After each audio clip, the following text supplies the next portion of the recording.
what is up? Here in a game between Neolak and Spzaku.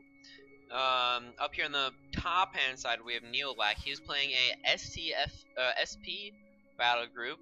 It doesn't look like the one though that Hermios plays. It's a bit different. We have the Chaos Brave already out, which is quite a usually don't see that in that meta battle group. On the other hand, for Spzaku, we have looks like maybe Frost, or maybe I'm not exactly sure if this is themed yet, or if it could just be a ST meta. What is a little strange here is we see 2 Crystal Phoenix out, which is kind of strange, just because why would you ever need 2? Because they have immortality, you know? Once one dies, you play the next. When are you gonna ever need it? Alright, well, that seems a little strange to me. But yeah, it's a good unit if you think about it. Like the it's a mixture between the spell, what's it called, Desperate Heal, and a mixture of like just basically a bag of meat, right? So it can heal you for 12 when it comes out, and then it just sits there and annoys you afterwards. It wastes AP, and there you go. Now, it is Spzaku. No, it's Neolak's turn now. He has to see if he can kill something. Obviously, he wants to kill this Shartsier the most. If he has a Vicious Harpoon, he could maybe get a kill. He'd be able to move the Kayun up 1, 2, 3 up to here, the Shartsier. So if he had a Vicious Harpoon, that'd be really good. He already threw the Axeman at the Shartsier with his Chaos Rip. Now, we do see a disconnect, so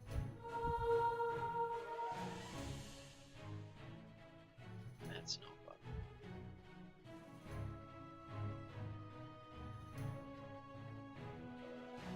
77 Nora on both of them. There's the reconnect. Back in the game. Now, like I said, he definitely wants to kill the Shartsier first. These Crystal Phoenix don't do anything really. They do 8 damage.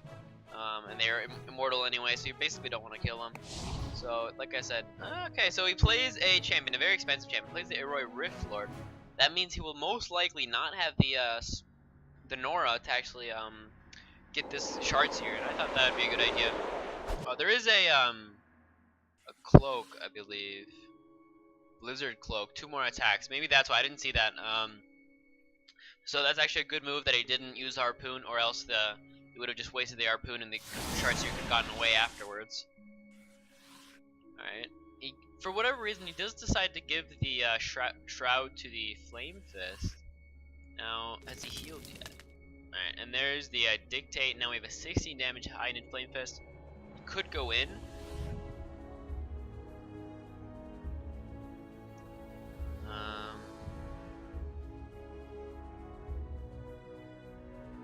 Could use a Flame Burst. There's a nice yeah, he needs a bit more AP though. That was from him. Yeah, good. Disciple gonna now. Alright, so now the Blizzard Cloak is fully gone. But the Kayun is still alive.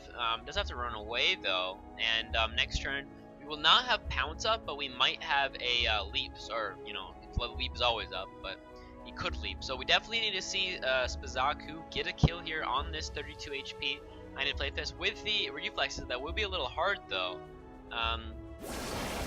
He's gonna instead go for. That's also a good idea, just because there's no AP on this Kento means that he cannot get used to that no Kondo. That's the Sentinel going off on the Crystal Phoenix. Yeah, no, he needs to kill 1 champ. I'd say maybe go for this Kento first, and hopefully somehow. You could also get a nice Gale Force. That's what I was gonna say. Really nice Gale Force. Kills the Kento and moves the Chaos Brave back. Now he can also get that Noro Globe, which is nice for him. But I don't see how he can get rid of the Flame Fist. And the Flame Fist will probably get a kill on this Coon, just because he is already at 4 AP.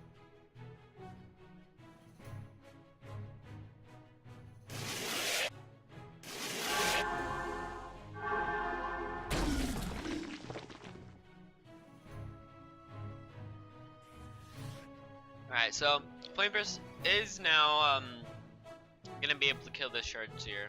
I don't see any way in which he can. Oh, he is okay. So he is sped down. He's still gonna have 7 AP though next turn, so he won't be able to double tap unless dictate you already used last turn. Yes, he won't be able to double tap the shards here. Okay, there's a containment unit. Very well done. So he gets the kill with the Gale Force because of the bush being in the way. And he also saves his shards here with the containment unit. Very well done. Now, what that also means is this Flame Fist is kind of in danger. It can leap away, but not super far. We have that extreme range, 4-6 range on the shards here with the multi-attack. Meaning, even if this Flame Fist were to run away as far as possible, he won't be out of range of the shards here. He might even be able to double tap, and then we have maybe a tap. Yeah. Okay. So that was pretty good. Should have moved back with the Chronomancer, but that does mean the Flame Fist is definitely dead, right? Now, once this Flame Fist is dead, I think they're kind of even in all honesty. Maybe a little bit of a lead for Neolak, just because he has quite a few expensive champions. The Aero Riftlord is very expensive. The Chaos Brave is quite expensive. Does have that quest kill. Would not be good. Go for the font actually. Going for the font might not be a bad idea because it's 3 units and 2 of them are support, or 1 of them is support, and these 2 are kind of just meat shields. They do a little bit of damage, but not much. So this might look like it's 5 versus 4 right now, but these Phoenixes are not too scary, so it might not be a horrible idea to move in with this Chaos Brave, just to contest. Well, that was wrong.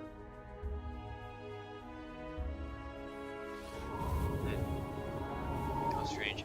He wastes Gale Force there. I think he wanted to get the kill on the boulder with the knockback, but he doesn't. Interesting. Alright, so now we have Fractured Boulder. Gonna be able to kill this Flame Fist, and now the Shards here can actually hit the Chaos Brave twice. Does he have? No. Okay, so there's no way to go through evasive, so that will be done fully. Still double hit. Still only 12 damage, not too much. Does have to watch out. Doesn't want this Crystal Phoenix to die to the Chaos Brave. If it does, we do have to watch out for the quest kill enemy to heal him up again. Quest damage. Quest support ally. Okay, so there's a pilgrimage on this Chaos Brave. That's a little strange. Now, the Chaos Brave does actually suit a Super Champ style just a bit, only because of the Thirst for Battle, plus, you get the quest kill enemy, which kind of is already partially a Super Champ ability. So, 2 things that do help. Now, it's not as good as some other champs like the like Mosharn or something, or the Aspect of Chaos, but it's definitely not a horrible champion to start super chanting. Well, all right. So we saw 2 Gale Forces used though, 1 from each side. Now this Chaos Brave will only be at 6 AP though. Could be crystals. That was one thought I did have. So this battle group might actually be a crystal battle group, and the reason that crystals play so many of these Jekai, or Jeki, whatever, are because of the Scouring Luminescence only working, and wait, here it is, Nora Gem. This unit is a Nora Gem, it gains the Luminescence ability of friendly Nora Gems within 5 spaces. Wait, I thought there was something with that though. Here. When this champion is within 5 spaces of a Jackie, it gets Nora Gem. There you go. Jekai, whatever, you know what I mean. So yeah, it has to be within range of a Jekai, and these, I guess, are the Jekai he uses to kind of allow the crystals to gain the effects of the other crystals. So now this is a scouring luminescence on this Crystal Phoenix, which is very nice. Makes him a bit more useful. Alright, that's kind of, I don't know. I'm not sure if he really cared too much about that containment unit. Like, whatever. Whirling Quarry is always good, but Seism used on that containment unit means that the boulder cannot run away and hide anymore, which is, I guess, kind of okay. Turn this music down first. Quieter. I'm making it off. There we go. Just so I don't know how long it is in the video later. Now, this Chaos Brave is going to die next turn if he isn't able to kill something. 12 damage. Definitely not a way I can see a kill happening here. Now, Chronomancer does have 11 stacks of charge, so it will be able to spell shift next turn if it wants. Yeah, both of these spirits will die from the Crystal Phoenix, and then he can double tap with the shards here on the Chaos Brave, and maybe just retreat. He needs to get his font back. Right.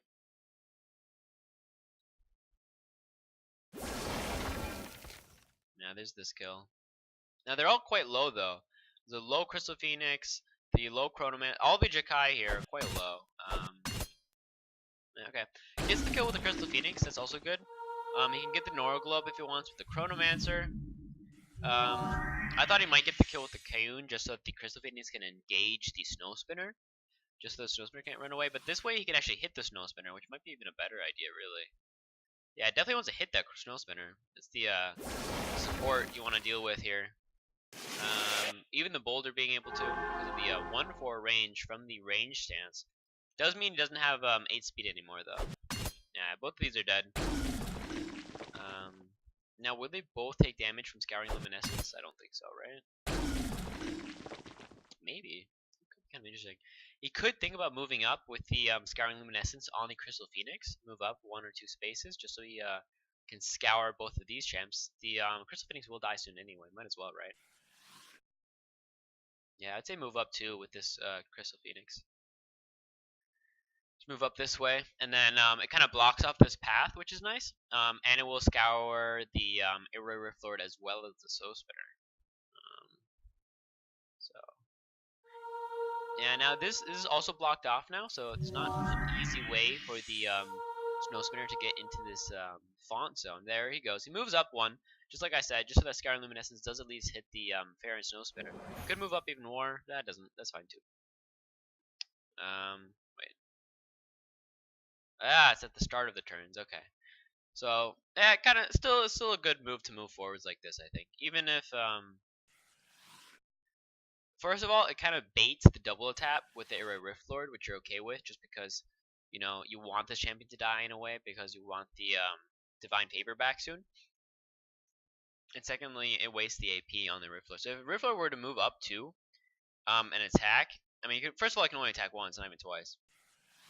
Yeah, but if you were, he would waste a lot of AP, and then we could see a nice repercussion by the, you know, anything here. Alright, so they're not in range of the Scouring Luminescence. That's good. Now, I want to say advantage is now to Spzaku with the 2 Crystal Phoenixes chilling. Now, he doesn't have much healed out, though, which is pretty weak for him. Has the haste for the shards here, which is very scary. It's such an extreme threat range.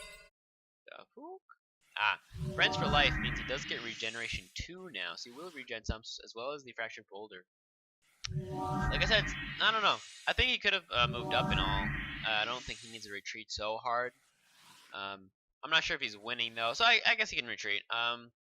Late game, you have to always think about this. If you're gonna retreat, you have to know you have the better late game. So I think he's winning just slightly right now, so it might be advantageous to charge forwards a little bit. The Snow Spinner is quite hard to kill. 64 Nora for 57 HP is very good. Plus the swap, meaning a lot of the time you can make trades that are very good for you. Moves very far back. Wow, look at how scared he is with the shards here. I'm not sure if he's afraid of a spell that would kill these shards here. It is 85 Nora, and he just used a spell on it, so he definitely wants to protect him. Now, Perseverance will kind of save the shards here if there were to be a spell, but that's fine. That's fine. Alright, so now Neolak's turn to see what does he want to do. Does he want to, charge forwards? Does he think he has the lead? I don't think so. He only has 3 champions out. One of them is support. Here we see 1 full support, 2 pretty good damage dealing, and then two meat shields, and 1 beater, I guess. So this is a better mix of champions. We don't have any range over here, which is bad. Meaning that if he were to go in, he could be picked off by the, this is a beater as well, but it's like half beater, half range, because it has that 1-4 range. Alright, there's the heal, so he's going to heal himself up. And there's the evasive, I'm guessing. Yeah, there's the evasive and reflexes. But I'm not sure this is at all helping. He can move forwards, but what's the point? Is he gonna go attack something? He might go in to attack this Crystal Phoenix, but if he does attack the Crystal Phoenix, he goes here, then he's at 3. Right? If he, this is strange. Ah, vertical push. That gets the kill. So he gets the kill. That's pretty good for him. And also, Aurora Riftlord can be very hard to kill from now on, just because of the Oblivion Shield plus the both of these. There's the Mika, more healing. That's good. Yeah, we might want to see this Shartsier go and attack this Riftlord now. Because of the evasive, it's kind of hard, but definitely not a horrible idea. Alright, uses Stone Barrage actually. Does a good amount of damage. A good amount of damage. Yeah, very hard to kill the Riftlord. Anything with the Snow Shroud plus, you know, naturally tanky abilities such as Oblivion Shield and the Vitality Creation, hard to deal with. Alright, so that was the Spell Shift. You don't see that ability too often. The spells have been shifted. Now we have Scouring Luminescence on these 3 champions, I believe. Now they also have Eviscerating Luminescence, I believe that is. Yeah, exactly. Eviscerating Luminescence. This is played and then start of the student's turn. So now they will all become eviscerated as well as scoured if they're within 4 spaces. Alright, there's the Oblivion Shield. Now we can see a double tap with the shards here.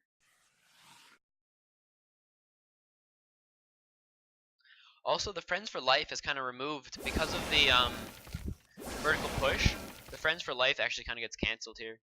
So no more regeneration. So that's pretty good. Yeah, this ability is not too good, or the spell, Friends for Life. It's like 20 Nora, but I don't know. I guess defense is nice, and encourage is nice, but... Right. So we're gonna see the VP fall again, or whatever was pushed up is gonna fall.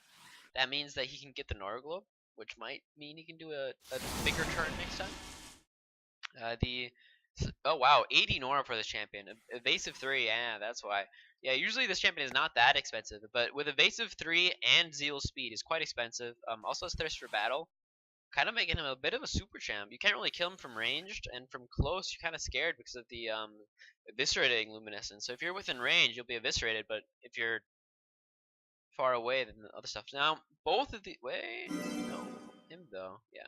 Okay, so this Eviscerating Luminescence on the Crystal Scholar will actually hit this Rift Lord, so he will be alright. We'll hit the Rift Spirit. So both the Rift Spirit will be both eviscerated as well as scoured. And the Quarry will be eviscerated and scoured as well, I believe. I'm not sure if it comes after or before. No, it's after, I guess. Yeah, so they only become scoured because they're not range. But being scoured is also pretty nice, you know, 2 damage done.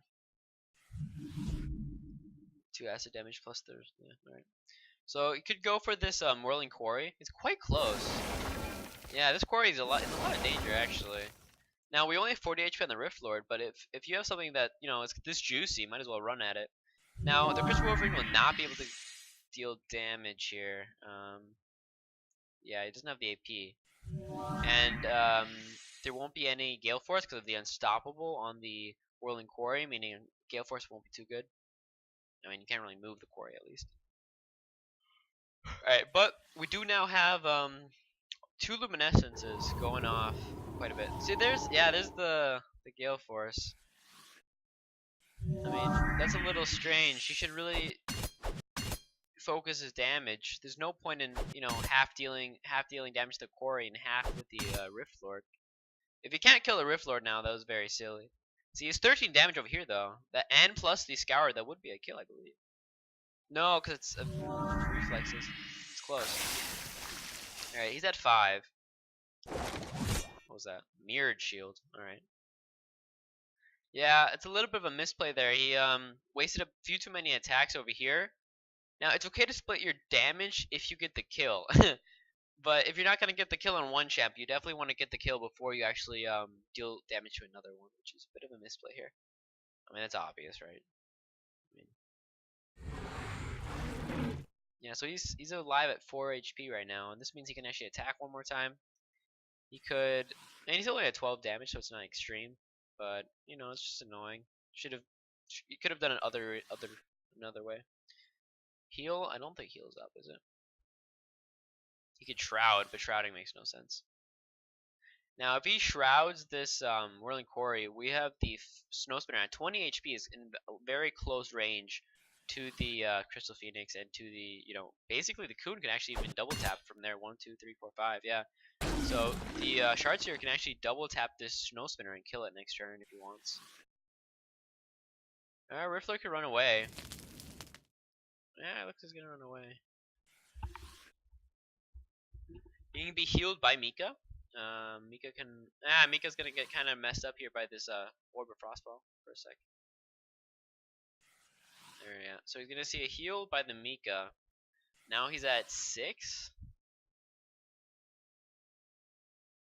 Yeah, and now we have the weakened spells on him as well. So now he's at 10. I believe Heal Champion is up next turn, but I don't know. Is Coon still in range? He's such a large threat. 10 speed means he has 14 speed next turn. So let's see. 1, 2, 3, 4, 5, 6, 7, 8, 9. Yeah, he's definitely still in range of killing the Rift Lord. But he can't get double tap because of Oblivion Shield and the basic. It might be safe over there. I mean, of course, the spell would deal with it. In general, it's quite close. He could just go for the Snow Spinner as well. That might not be a horrible idea.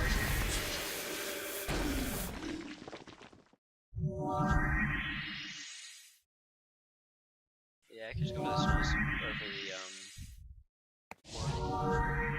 the there's the next one. That's a nice heal there. It does have immortality, like we said.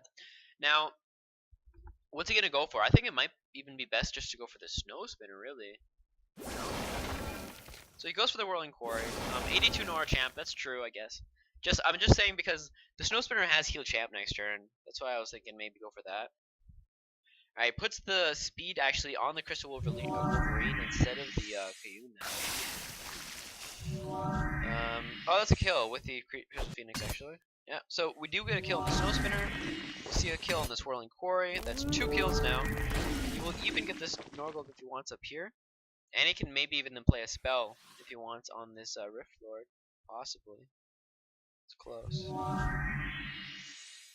Making sure he's in range of the Nora gem. Or sorry, of the Endless Devotion. Oh, he doesn't get the Norglobe. It could be a bait too, right? It's like baiting him to get the Norglobe.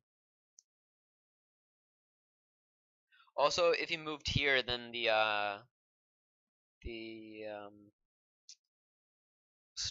Gale Force would be would hurt him more. Oh wow. Yeah, without killing this Iroi Rift Lord, he now was able to use his Iroi Rift another time, which is pretty big. That's a lot of HP made, right? It's a lot of HP, especially with the split ST bonus. They have 17 instead of 12, which is very strong.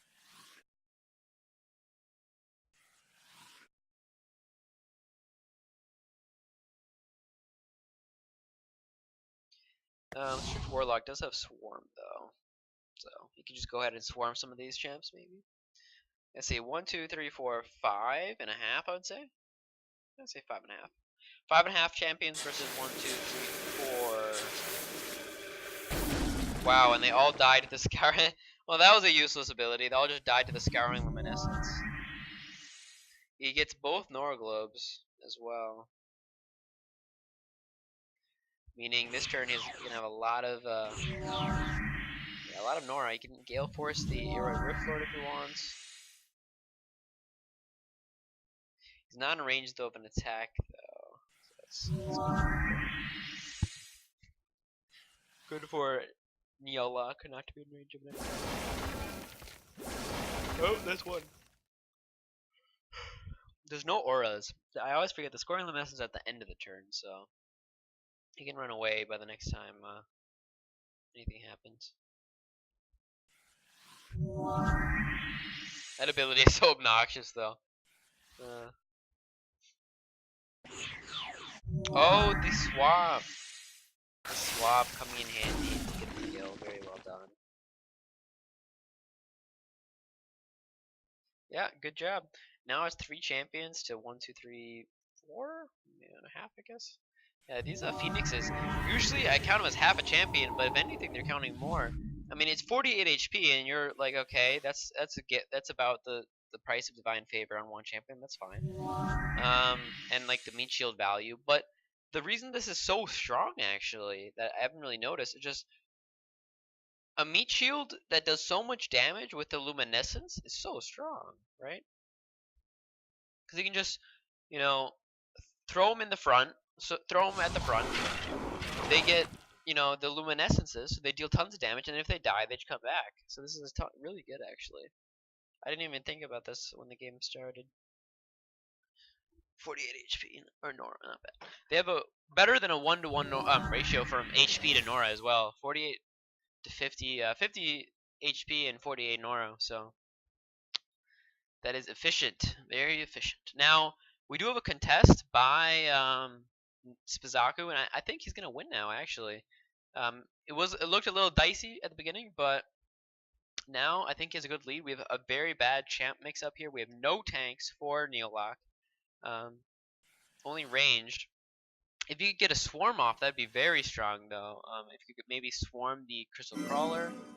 No, he decides to go for the evasive 3 crystal warbaline instead of going for something else. That's interesting. Like I said, if you got a swarm off that turn somehow, it could have been a comeback a bit, but even then, it would have been very, very close or very, far-fetched. Alright, he could have double tapped then. He could have double tapped the crystal crawler. If he's gonna use the oh wow, yeah, if he uses the avalanche, he could have actually moved the crystal crawler out of the engage range, and then double tap with the warlock, and then he would have gotten a kill. Let's see, a 9, I guess not. But if he attacked with the ascendant as well, then maybe. Could have been a kill on the crystal crawler with the mirror shield. Okay, never mind. Mirror shield really gonna mess up the disease and magical damage. Now we have the fast friends and these 2 guys, which is fun.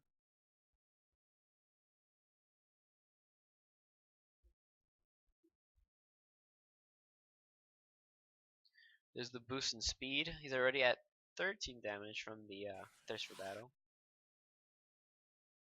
Could go for Mika if he wants.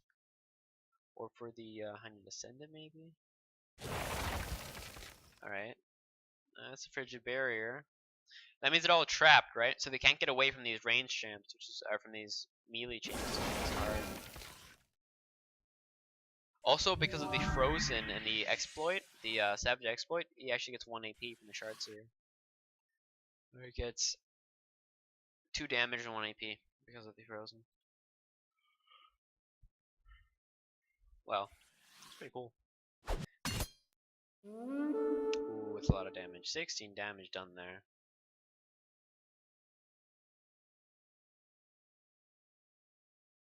War Banner. Yeah, and now next turn the Ascendant will die to the Scouring Luminescences, right?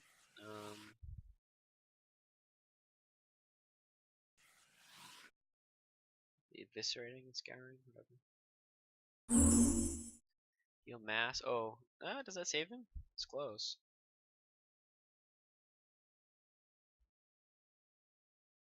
Did you take 4 and 2? No, 2 and 2? So you take 8? Not sure. Either way, Ascendant is dead next turn no matter what. Can't even move up to deal damage to the Chronomancer. Only at 3 speed. He has -1 from the terrain. And he only starts with 5 actually because of the Intensify usually puts him at 6 later, but I don't think he'll get to Intensify. Yeah, good game, well played.